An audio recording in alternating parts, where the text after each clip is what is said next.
Venerable Bhikkhu, Bhikkhuni Sangha, esteemed guests, and all Dharma friends, I am grateful for this wonderful special occasion of celebrating Vaisak Day in this Peace Center in Germany. And thank you for your kind invitation, hospitality, and this wonderful occasion.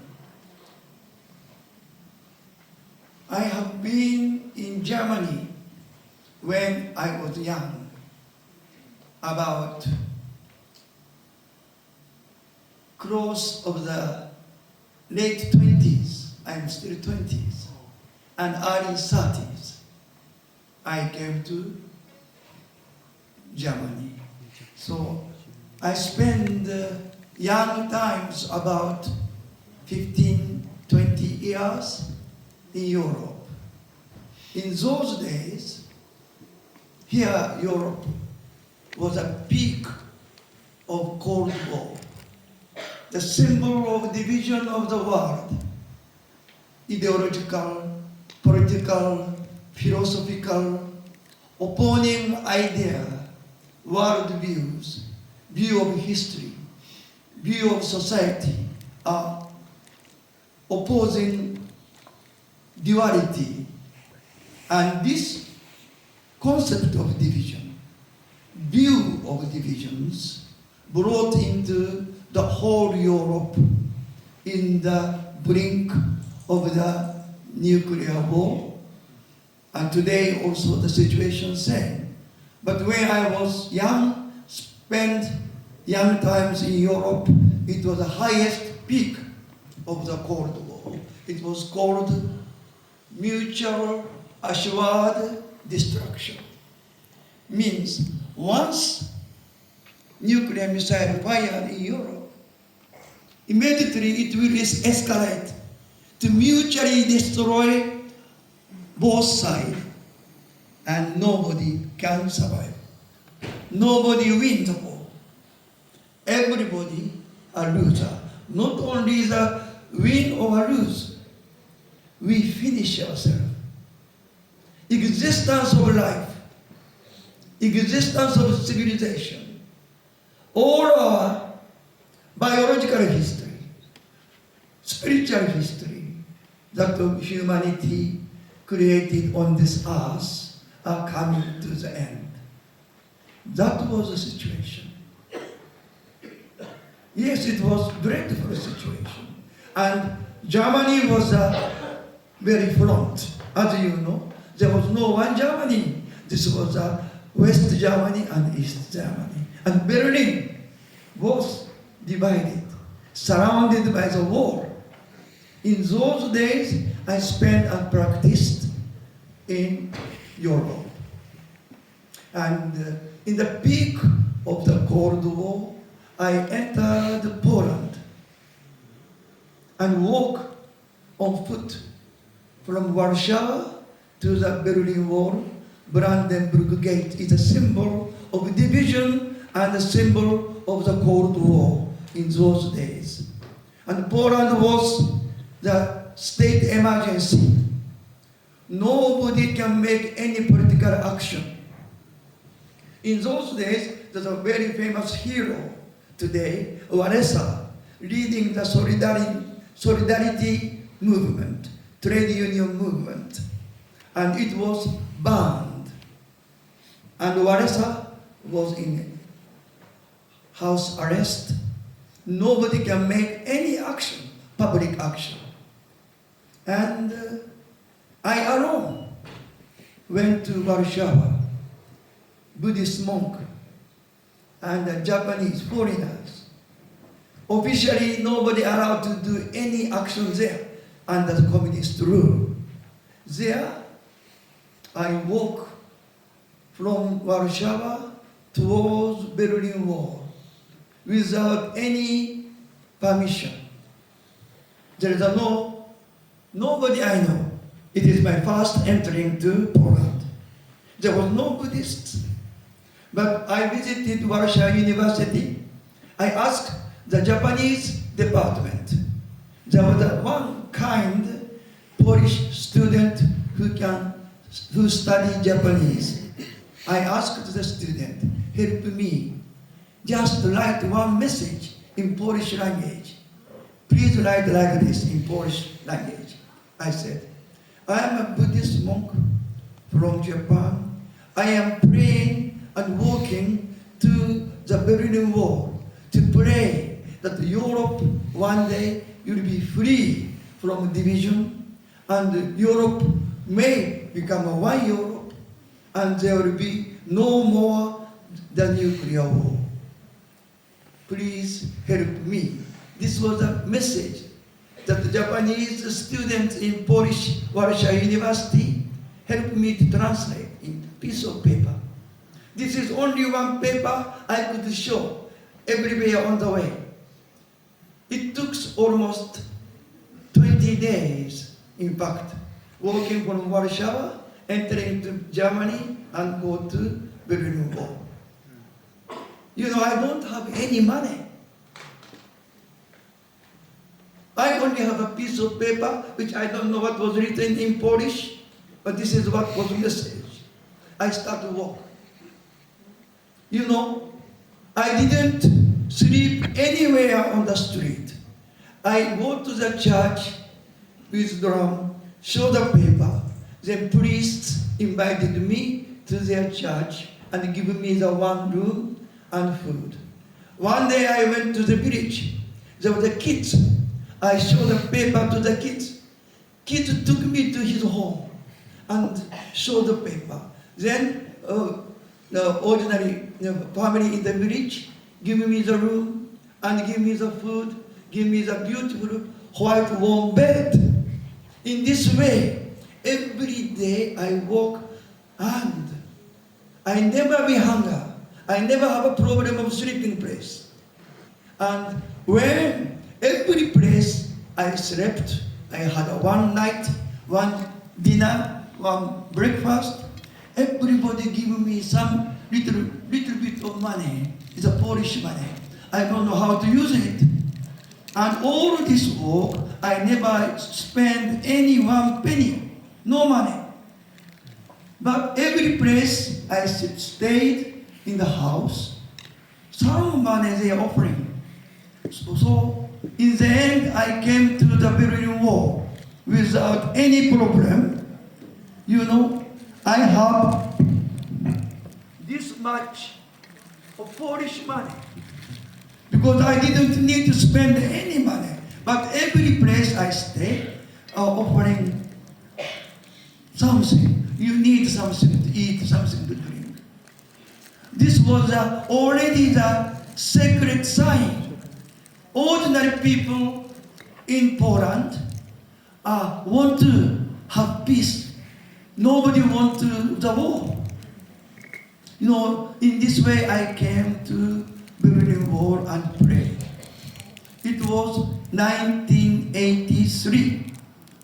After, in the end, we came to the Berlin Wall and prayed. 3 days praying without food. Fasting and praying. Another monk, like me, walked from NATO headquarters of Brussels to Berlin. And me alone walked from Warsaw to the Berlin Wall. There we sit. In the end, I was taken and kicked out from the East Berlin and I had to come to West Berlin. We joined another monk. We prayed. You know, when we prayed, blue sky of Berlin suddenly covered by black cloud in 10-15 minutes. The huge thunders and lightnings, then big ice falling. It's only 10 minutes.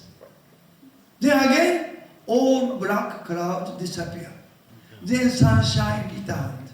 While we are completing our peace prayer walk to the Berlin Wall, and we pray, such a sign appears.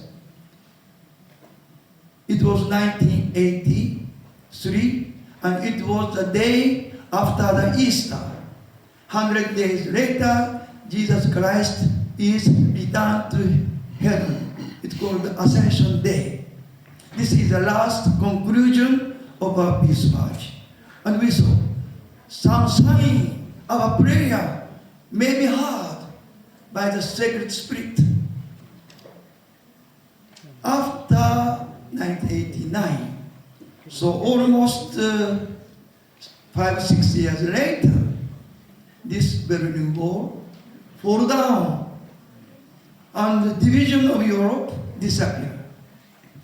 It is important to emphasize, it is the dramatic political transformation of Germany and all Europe, and main player of this unprecedented political change was not created by means of weapons. There was no war to make this transformation. It was not the government leader. It was not the parliament. The main actor which brought this non-violent historical political transformation of Europe, leading to the fall of Berlin Wall, all communist regime of communist countries fall down, and new democratic revolutions. And 1 year later, all world leaders together declared the end of the Cold War. It was such a dramatic transformation. Main player was ordinary people. No political leader, no professionals, citizens, ordinary people, of the young people, older people, workers, teachers, mothers, and young peoples. Every year we walk on foot. Sometimes few thousand, sometimes tens of thousands, sometimes 500,000. One day it become 1 million students all across Europe walk together to put an end of the division of Europe. Save Europe from mutual assured destruction. And it happened. Main actor was the all ordinary people on the street. They all believe one thing: non-violence. By this way, change happened, and it was possible. But today, it was a brilliant history and episode which I personally deeply involved in this transformation. But now, after the end of the Cold War, 1990, and today is 2025. What happened today? All situation was reversed. All world is facing again the nuclear war. Every day, some leader or another leader of this country or that country are threatening actually to use the missile. We will shoot the nuclear missile to your country openly, verbally. Every day, some leader is speaking this. And true. Today we have only political leaders are talking about peace only by strength. Peace is only possible only by you are strong and ready to fight and oppose and destroy the opponent. Peace is possible. Actually, we are returning back to the same theory of the before the Cold War ended. We are returning. Our calendar return back to the 1970s, 1980s. Today, maybe more closer to the possible nuclear exchange. Very, very dreadful situation. But we have to say, peace only comes by our peace, not by division, not by hatred, not by fear, not by blackmail, not by strength. As Buddha said, as Bhanteji said, and our master said, our friends from Chukma said, root cause of conflict is not eliminating the opponent. Root cause of the conflict is a conflict of idea, conflict of notion, conflict of idea, conflict of view, conflict of speech, conflict of action. 8 noble paths start from right view. Today, we can never hear from any leader of the world the right view. Every view is division, opponents, revenge, punishment. This is the view today, which is dominant in the world politics. Therefore, we have to bring the message of the Buddha. This peace center are the oasis in Europe today to revive the true humanity by practicing, bringing the right view. Right view is unity of all life, sacredness of all life, all sentient beings. You know, we have a lot of story. Buddha many times was trying to be killed. He was many times the challenge of assassination and in conspiracy. And many opponents of the Buddha propagate many lies and lies and lies to discredit Buddha and the Sangha. The very lifetime of the Buddha faced this propaganda, conspiracy, assassination trial many times. And Buddha's response was simply maintain, uphold the right view, right speech, right action, right mindedness, and activities, and right speech. Today, how much lies is spoken by all president of the country. Didn't we astonish? Elected leader or dictator whatsoever, whatever president or prime minister speak, all lie. It is not right speech. Lie which divides the world. Lie which seed the root of the conflict. Buddha overcome this. You know, biggest challenge in the Buddha's lifetime, his native country, Shaka kingdom, was destroyed, conquered. Buddha's native land was invaded, destroyed, and conquered. Tens of thousands of them are massacred. Some of the Shaka group escaped to Himalaya mountain, Myanmar mountain, some went to Gandhara, and some survived. In such a challenge, Buddha actually conquered the heart of the all people. There is no military conquest. Second example we have to say, King Ashoka. His governance, the global policy based on non-violence and victory of the Dharma. This great idea was put into practice in human history. Only the time of the Ashoka. Before Ashoka, nobody. After the Ashoka, nobody. This is a great historical manifestation that it is possible whole world governance can be based on victory of Dharma and non-violence.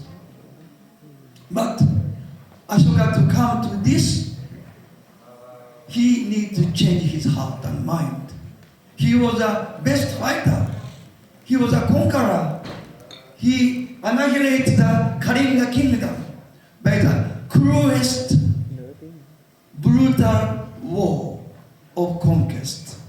But he realized the reality of the cruelty of this policy of conquest, and he renounced the war. Today, who can declare the renunciation of the war by all religious leaders and political leaders? Today we have to come to such a new age. United Nations was created on the basis of this renunciation of the war. But this principle today, leaders of the world are not upholding. No lip service even. Only propaganda, conspiracy, and lie. It is a dreadful situation. Our time should return to the example of King Ashoka, who will bring this view and vision and true teaching into today's practical world. Here, this peace center must be such an oasis of the message of the Buddha.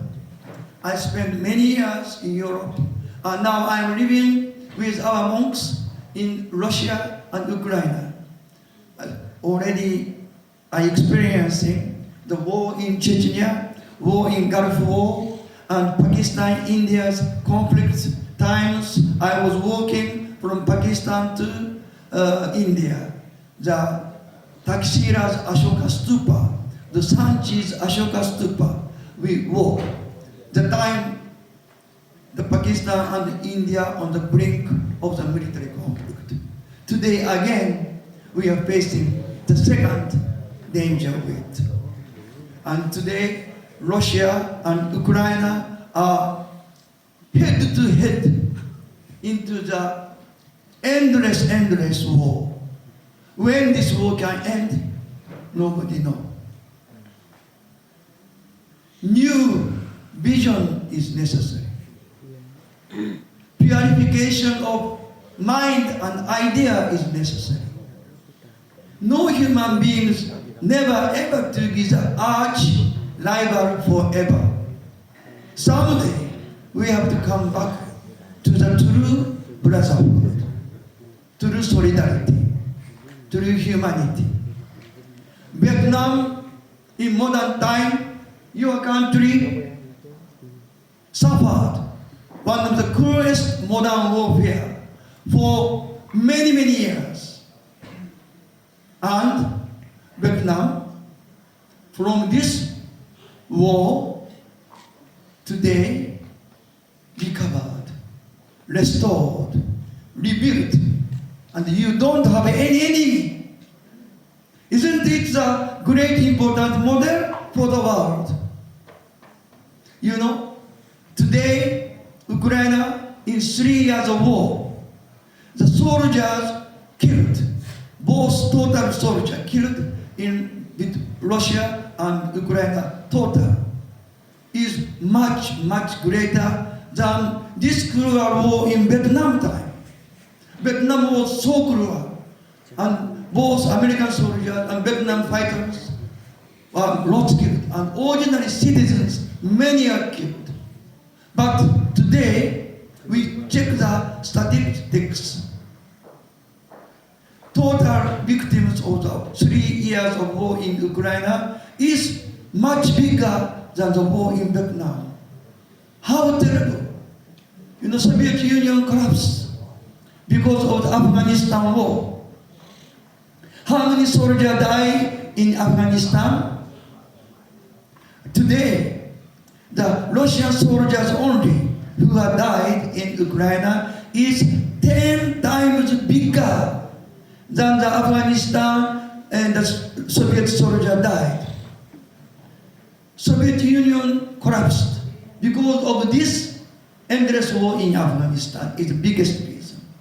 Today, Russian soldiers, only Russian soldiers who died in Ukraine is 10 times bigger than the Afghanistan's time. It is a dreadful serious situation. World wisdom, world compassion, true humanity should prevail. I hope your center, your initiative will be the new start. Thank you very much. before you